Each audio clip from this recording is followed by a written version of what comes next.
Warahmatullahi wabarakatuh.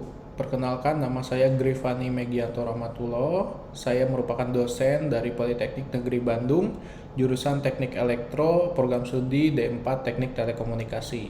Saya mengajar beberapa mata kuliah baik ke mahasiswa D3 ataupun juga D4 Teknik Telekomunikasi, dan salah satu mata kuliah yang saya ajarkan itu adalah Sistem Komunikasi. Saya mengajar menggunakan 3 aspek, yaitu delivery, interaction, dan juga assessment. Delivery di mana saya menyampaikan materi yang berorientasi dengan capaian pembelajaran dari RPS mata kuliah yang sudah dibuat. Lalu yang kedua itu adalah interaction. Saya melakukan interaksi kepada mahasiswa, baik melakukan review ataupun tanya jawab, sehingga suasana di kelas menjadi lebih hidup dan juga menambah pemahaman kepada mahasiswa yang bersangkutan. Lalu yang terakhir itu adalah assessment, di mana saya melakukan juga tanya jawab, dan juga bentuk lainnya adalah melakukan penugasan sehingga mahasiswa dapat lebih memahami juga mencapai ketercapaian pembelajaran dari RPS yang sudah dibuat juga. Berikutnya saya akan menyampaikan deskripsi mata kuliah yang sudah saya ajarkan. Mata kuliah yang saya ajarkan yaitu Sistem Komunikasi Analog. Saya mengajarkan mata kuliah ini kepada mahasiswa tingkat 2 yang berada di semester 3 ataupun semester 4. Mata kuliah ini ditujukan agar mahasiswa lebih terampil dalam melakukan dasar analisis, juga melakukan penerapan komunikasi terutama pada jaringan komunikasi analog. Materi pokok yang diberikan dalam mata kuliah ini meliputi perangkat komunikasi, mode komunikasi, media transmisi, juga perhitungan dan analisis terhadap level daya sinyal dan juga level noise. Selain itu, materi tambahannya berupa propagasi gelombang radio, jenis modulasi analog, dan disertai bagaimana menerapkan rangkaian dan cara kerja modulator, serta demodulator dalam rangkaian telekomunikasi analog.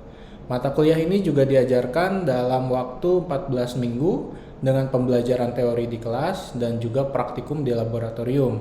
Selain itu, mata kuliah ini diterapkan dengan melakukan pengajaran secara tatap muka, penugasan terstruktur, dan belajar mandiri.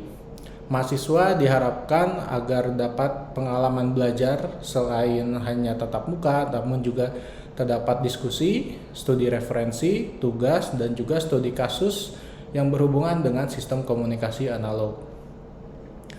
Capaian pembelajaran pada mata kuliah ini meliputi mampu menerapkan pemikiran logis, kritis, inovatif, bermutu, dan terukur dalam melakukan pekerjaan yang spesifik pada teknologi optik, sinyal processing, antena, jaringan transport, dan akses. Selain itu juga mahasiswa diharapkan mampu mengkaji kasus penerapan ilmu pengetahuan dan teknologi yang memperhatikan dan menerapkan nilai humaniora sesuai dengan bidang radiofrekuensi. Berikutnya yaitu adalah mampu menerapkan matematika terapan seperti halnya kalkulus dan trigonometri, fisika terapan, dan prinsip rekayasa dalam bidang radiofrekuensi dan jaringan telekomunikasi. Lalu yang terakhir adalah mampu mengidentifikasi dan menyelesaikan permasalahan pada bidang radiofrekuensi dan jaringan telekomunikasi dengan jelas menggunakan analisis data yang relevan. Nah, lalu berikutnya untuk komponen penilaian, pada mata kuliah ini dibagi dalam 3 komponen, yaitu yang pertama adalah tugas, yang mana tugas ini terdiri dari tugas harian, ataupun juga nanti akan diberikan tugas besar. Tugas ini akan bernilai atau berbobot dengan total 30%. Lalu komponen yang kedua adalah ujian tengah semester. Ujian ini dilakukan berdasarkan materi yang telah disampaikan pada minggu pertama sampai minggu ke-7 dengan total bobot yaitu adalah 30%. Dan yang terakhir adalah ujian akhir semester yang menggunakan materi dari bahan minggu ke-8 sampai minggu ke-14 dengan bobot total 40%. Sedangkan dari kriteria penilaian, setelah mendapatkan total nilai dari semua komponen penilaian, maka kriteria penilaian terbagi menjadi 8 nilai yang terdiri dari A, AB, B, BC, C, CD, D, dan E. Dengan nilai maksimum itu adalah A dengan nilai di atas 80 dan nilai paling minimum adalah E di bawah nilai 40. Untuk lebih detail terhadap materi yang disampaikan kepada mahasiswa, di setiap minggunya dibagi ke dalam beberapa kelompok. Untuk yang pertama yaitu pada minggu pertama sampai dengan minggu keempat, mahasiswa diharapkan mampu menyimpulkan konsep sistem komunikasi analog beserta parameter-parameternya. Lalu juga mahasiswa mampu menganalisis tentang noise pada sistem komunikasi. Materi yang disampaikan berupa sistem telekomunikasi, media transmisi, mode transmisi, spektrum, dan juga propagasi gelombang radio, serta disertakan klasifikasi noise dan perhitungan thermal noise, noise figure, dan signal to noise ratio. Lalu berikutnya yaitu adalah minggu kelima sampai dengan minggu ketujuh, mahasiswa mampu untuk mengukur harmonisasi suatu sinyal, mahasiswa mampu menyimpulkan tentang teknik modulasi amplitudo, dan juga mahasiswa mampu mengkarakteristikan konsep dan teknik single sideband. Materi yang disampaikan yaitu bentuk matematis dari grafis dari sinyal, lalu juga sinyal periodik dan non-periodik, disertai dengan analisis Fourier, dan juga modulasi amplitudo, serta bentuk dan persamaan matematis gelombang AM. Dan juga hal pendukung lainnya yaitu indeks dan presentasi modulasi AM, spektrum dan bandwidth, dan juga daya AM. Selain itu, untuk yang terakhir adalah materinya mengenai bentuk gelombang dan persamaan matematis SSB, yaitu juga spektrum, bandwidth, dan daya SSB. Dan juga disertai dengan rangkaian pembangkit SSB, sistem pemancar, dan juga sistem penerima SSB. Lalu berikutnya adalah ke minggu ke-8 sampai dengan minggu ke-12, yaitu adalah mahasiswa mampu menganalisis konsep modulasi sudut, dan mahasiswa mampu menyimpulkan konsep dan teknik pembangkitan dan deteksi sinyal FM. Materi yang diberikan pada minggu ke-8 sampai ke-12 yaitu adalah modulasi sudut, modulasi fasa, dan juga modulasi frekuensi, persamaan matematis untuk sinyal FM, sensitivitas modulator FM, deviasi frekuensi FM, dan juga indeks modulasi FM. Disertai hal pendukung lainnya yaitu seperti halnya spektrum, bandwidth, dan daya sinyal FM, preempasis, deempasis, phase lock loop, dan juga sistem pemancar dan penerima FM. Lalu yang terakhir adalah minggu ke-13 sampai dengan minggu ke-14, mahasiswa mampu mengkarakteristikan konsep dan teknik multiplex pada sistem komunikasi analog. Materi yang disampaikan yaitu adalah FDM atau Frequency Division Multiplexing. Materi-materi tersebut disampaikan di setiap minggunya dan juga disertai dengan tugas dan juga UTS dan UAS. Lalu yang berikutnya adalah daftar referensi utama. Yang digunakan itu adalah karangan buku Simon Haykins yaitu Communication System edisi tahun 2011, dan juga Digital dan Analog Communication System karangan Sam Samugen yang dapat digunakan oleh mahasiswa sebagai referensi utama. Dapat juga menggunakan referensi yang lain seperti halnya Principle of Communication System yaitu edisi ke-13 ataupun Communication System Engineering yang terbit di tahun 1994. Jadi buku tersebut memang sudah lama namun masih dapat digunakan sebagai referensi dalam hal pembelajaran mengenai sistem komunikasi analog. Berikutnya saya lanjutkan kepada sistem pembelajaran yang sudah saya lakukan. Assalamualaikum warahmatullahi wabarakatuh. Waalaikumsalam warahmatullahi wabarakatuh. Terima kasih teman-teman sudah hadir ya. Hari ini kita lanjutkan pembahasan kita di mata kuliah sistem komunikasi analog di pertemuan ke-7. Jadi hari ini nanti kita akan bahas mengenai apa yang disebut namanya AMD-SPOC ya. Atau singkatannya itu adalah Amplitude Modulation Double Sideband Programming. Ya.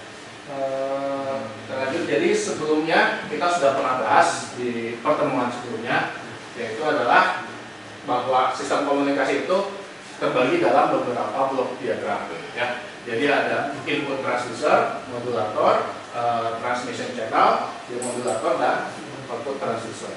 Nah, di mana di sini kita berbicara bahwa sinyal yang masuk itu adalah sinyal analog ya. Jadi masuk sini itu adalah sinyal analog. Nah, nanti masuk sinyal analog di situ, itu akan diproses lagi selanjutnya oleh modulator, ya, dan akan diproses melalui transmission channel yang beragam. Jadi di sini kita punya ada melalui udara, melalui kabel biasa atau kabel fiber optik, ya, atau yang lainnya. Nanti masuk lagi ke demodulator, ya, untuk melepaskan angkutan dari datanya itu sendiri, dan terakhir outputnya adalah sinyal analog kembali. Jadi di sini akan mendapatkan sinyal analog, ya, di output transducer juga. Seperti itu, ya. Ada yang bertanya dulu nggak di sini review sebelumnya, ya, kita sebelum masuk ke pertemuan ke materi yang akan dibahas di pertemuan kali ini. Ya, Pak. Ya. Kemarin itu kan kita tuh berbicara input transducer sama output transducer, Pak. Nah, kalau input transducer itu kan kemarin yang di gambar itu kita cuma buat audio aja, Pak. Kayak misalnya mic gitu. Nah, berarti outputnya juga audio lagi ya, Pak. Sebenarnya kalau gambar itu bisa nggak, Pak? Misalnya kayak kamera atau seperti outputnya jadi video gitu, Pak. Kayak di TV.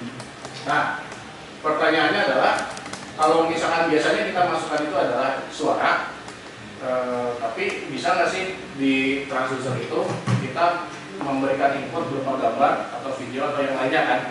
Nah, kita balik lagi bahwa gambar atau video itu terbentuk dari kumpulan bit kan, bit RGB 1011 dan lainnya. Nah, semua itu dalam bentuk sinyal digital. Nah, sekarang gimana caranya dalam transducer itu kita merubah dulu sinyal digital itu menjadi analog, ya, sehingga nanti bisa dimodulasikan menggunakan modulator yang sesuai.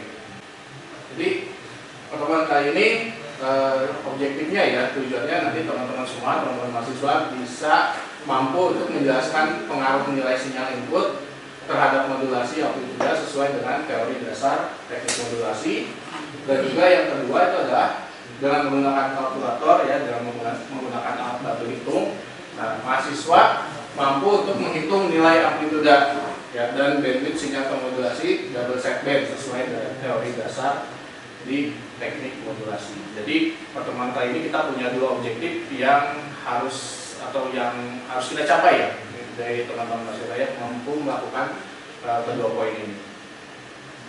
Oke.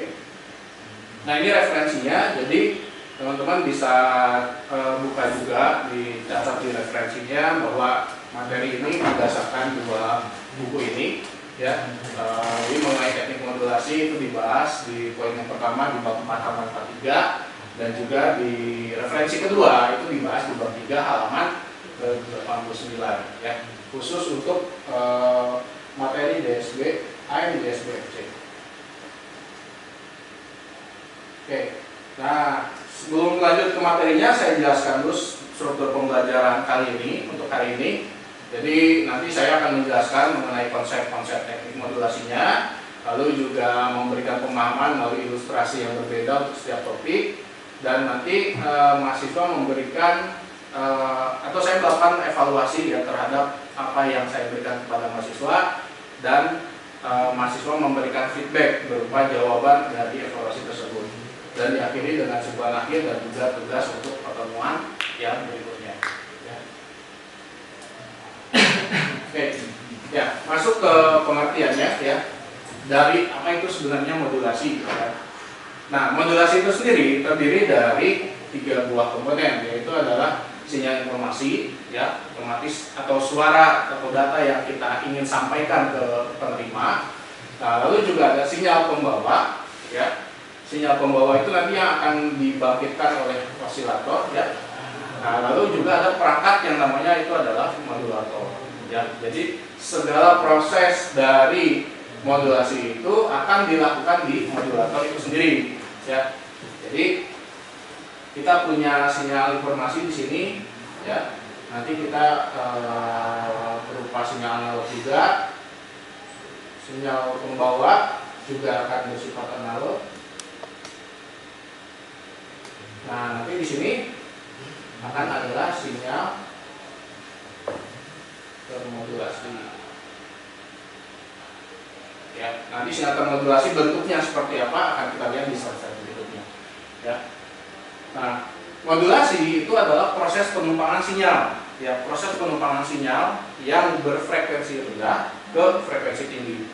Jadi ilustrasinya itu adalah ibarat kalau kalian mau datang ke gedung kuliah ini, gitu kan? Kalian naik kendaraan bermotor, nah kalian itu bersifat sebagai datanya atau sinyalnya itu adalah kalian sinyal informasi. Nah, angkutannya itu adalah kendaraannya. Jadi kalian naik kendaraan bermotor, naik angkot atau naik kendaraan yang lain, itu adalah angkutannya. Jadi itu sebenarnya ilustrasi dari modulasi itu sendiri.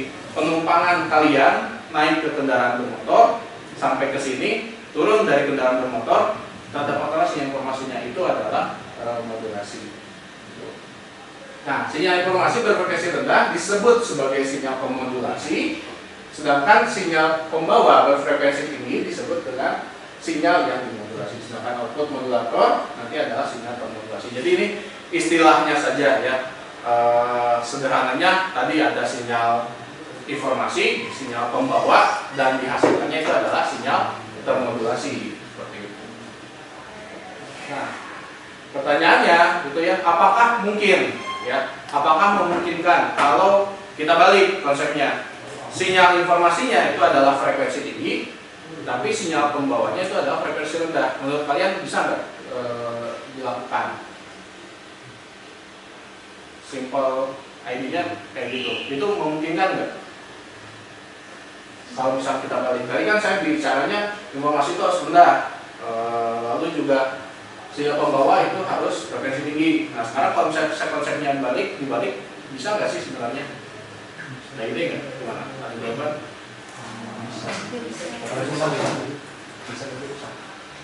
Bisa tapi susah. Atau ada yang punya jawaban nggak? Gimana? Ingat, ilustrasinya itu adalah kalian sendiri. Misalkan tadi kan yang saya bilang, kalian sebagai sinyal informasi naik angkutan, itu adalah sinyal pembawa. Nah sekarang kembali, kalian yang bawa motornya. Nah, sampai sini bisa tapi lama atau sulit lah ya, bisa dikatakan sulit ataupun juga ya buat apa gitu kan? Yang mau dibawa tuh apakah memang kan toh kalian informasinya gitu yang memang bersifat rendah gitu. Ngapain kalian membawa sinyal frekuensi tingginya gitu kan? Seperti itu. Jadi ya sulit dan juga lebih dikatakan ke arah ya untuk apa juga gitu kan, untuk kalau kita yang membawa frekuensi tingginya.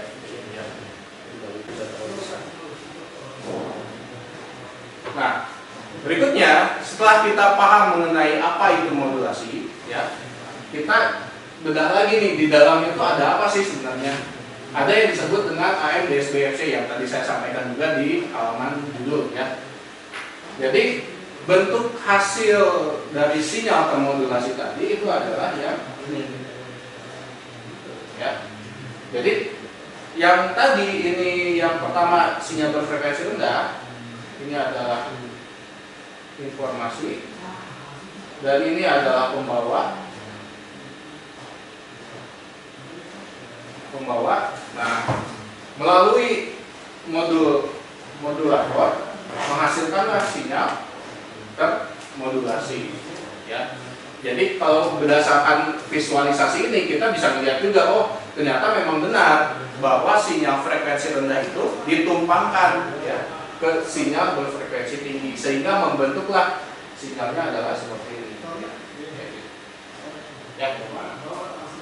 Jadi kalau kita lihat secara definisinya, AM itu apa? Itu adalah teknik modulasi, ya, teknik modulasi di mana amplitudo sesaat diubah-ubah sesuai dengan amplitudo sesaat sinyal informasi.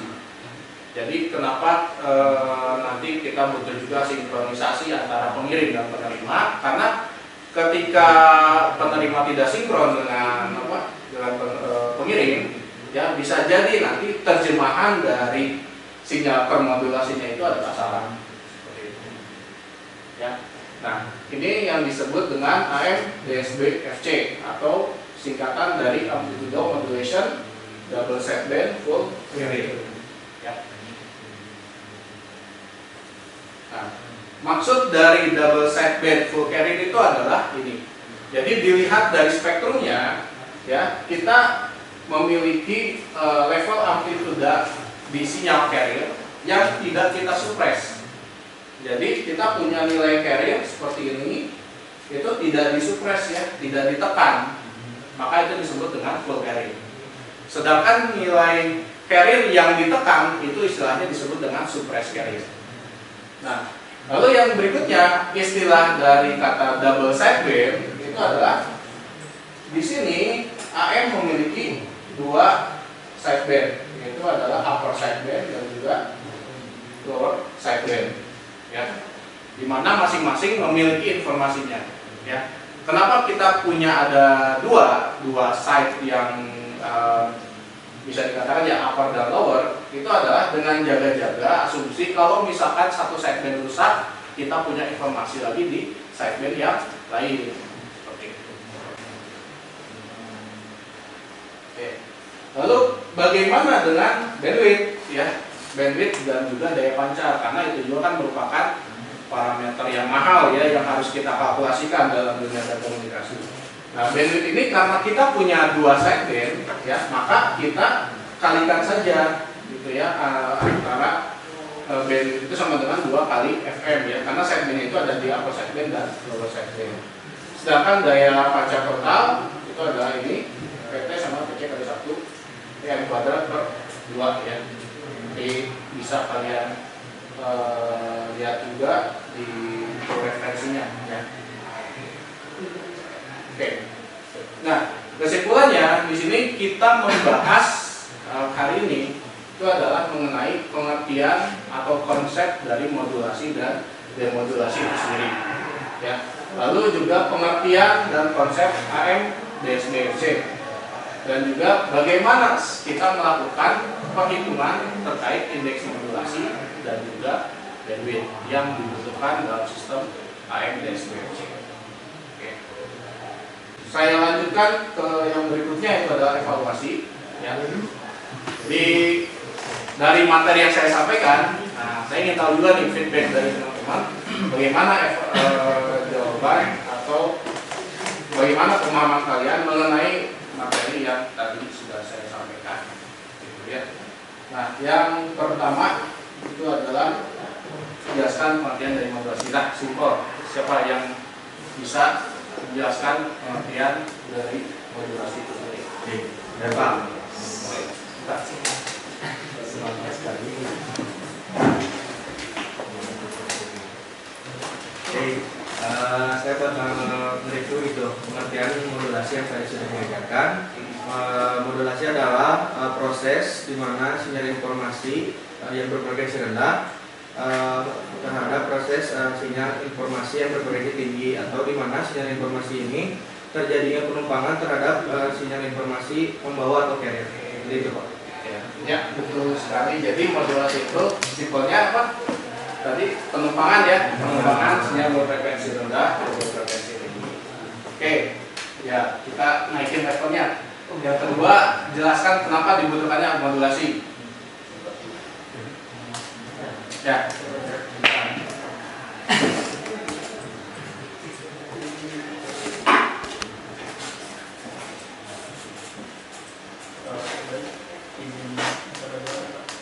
Seperti yang sudah disebutkan oleh saudara Ibu tadi, bahwa modulasi itu proses pengumpulkan sinyal informasi ke sinyal carrier.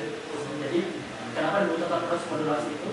Karena kita ingin mengirimkan sinyal informasi itu agar dapat menjangkau tujuan yang lebih jauh dan lebih cepat. Sebagai analoginya, seperti yang tadi Bapak jelaskan juga, kita diibaratkan oleh manusia yang naik motor dikembangkan ke motornya itu sebagai sinyal pembawanya. Kalau misalkan tidak ada sinyal pembawa ataupun hanya sinyal informasi saja, maka kita bisa jadi tidak akan sampai ke tujuan, seperti itu kurang lebihnya. Sehingga modulasi dibutuhkan agar mencapai tujuan lebih cepat dan lebih jauh. Iya. Baik. Jadi jawabannya betul juga ya, tepat sekali bahwa mengapa kita membutuhkan modulasi itu karena kita ingin agar kita mampu untuk mengirimkan informasi ya secara jarak jauh. Jadi tidak lebih kalau misalnya biasa kita hanya bisa berteriak-teriak melalui suara 10 meter, 20 meter, tapi dengan adanya konsep ini kita bisa sampai ke ya 100-200 meter dan selebihnya atau lebih dari itu ya. Oke. Nah, yang berikutnya itu adalah jelaskan yang dimaksud dengan konsep AMDSBFC. Nah, topik yang hari ini, topik penting yang perlu yang sudah kita bahas tadi. Ya, siapa? Pak. Ya.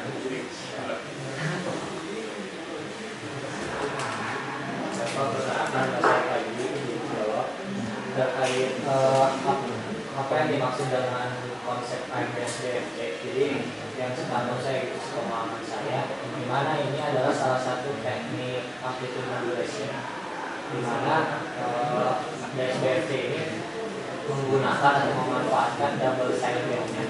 Jadi yang upper dan lowernya itu digunakan, kemudian full carrier-nya itu maksudnya si nilai daripada carrier-nya itu tidak ditekan, kan? Tidak disupres gitu, si carrier-nya kayak gitu.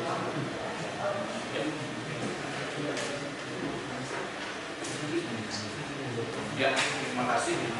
Ya betul ya. Jadi AMDSBFC itu tadi simpelnya bahwa ini salah satu teknik modulasi juga ya, yang menggunakan amplituda dan juga dia menyimakkan informasinya di dua sideband-nya, baik itu di upper dan juga lower, dan juga FC-nya itu adalah full carrier. Jadi carrier, nilai dari sinyal carrier-nya itu tidak ditekan. Ya. Sebenarnya ini informasi efektif untuk dikirimkan sampai penerima, cuma nanti ada lagi pengembangannya. Nanti istilahnya itu ada suppress carrier. Berarti kenapa carrier-nya kita butuhkan gitu, atau kenapa nggak kita tekan saja suppress carrier-nya gitu kan. Itu nanti lebih ke arah pengefisiensi penghematan daya ya. Nanti kita akan bahas di pertemuan berikutnya. Oke. Nah, yang berikutnya adalah nomor 4 ya, menggunakan kalkulator ya. Ini untuk khusus soal nomor 4, saya ingin kalian tulis saja ya, boleh dipoto juga pakai handphone. Kalian nanti bawalah atau presentasikan jawaban kalian ya untuk nomor 4 ini di pertemuan yang berikutnya ya, seperti itu. Ya. Nah, dan juga tugas, nah ada 2 juga ya, jadi tidak banyak juga, ini ya sebenarnya cuma 3 yang tadi. Tugasnya yang tadi mereview juga ya, mereview terkait materi yang hari ini disampaikan, konsep AMDSBFC dan perhitungan indeks modulasi. Dan yang saya tadi sampaikan sebelumnya, ada pengembangannya, yaitu adalah AMSSB-FC. Nah, sebenarnya apa sih AMSSB-FC? Jadi ini materi bekal awal untuk pertemuan berikutnya ya, untuk dibahas. Oke, untuk materinya cukup sampai situ.